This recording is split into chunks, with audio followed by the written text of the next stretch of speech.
I use standing stitches on almost all of my projects to join a new color to start a new round.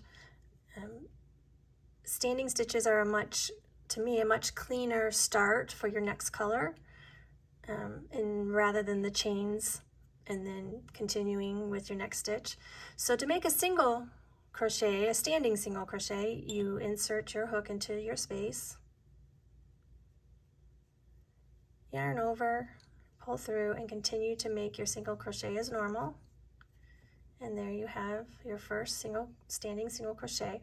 When you come back around, you will join in the space after the knot with a slip stitch, and you'll be able to finish off that round. Let's make a half double crochet.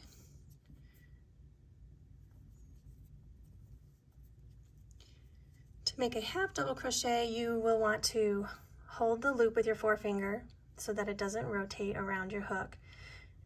Yarn over, insert into your space, yarn over as normal.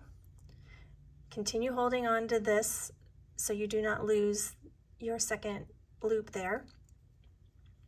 Yarn over and pull through all three. And you will have a standing half double crochet.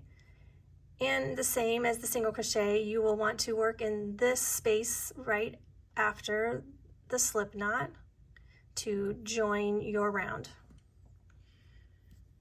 Now let's make the last one a standing double crochet. Again, hold your hoop on your hook, yarn over, insert into your space, and create a double crochet as normal. So you yarn over and pull it through, yarn over, pull through two, yarn over, pull through two more.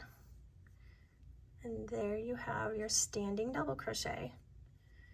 And as the first two, you will slip stitch into this space right after the slip knot in order to join your round.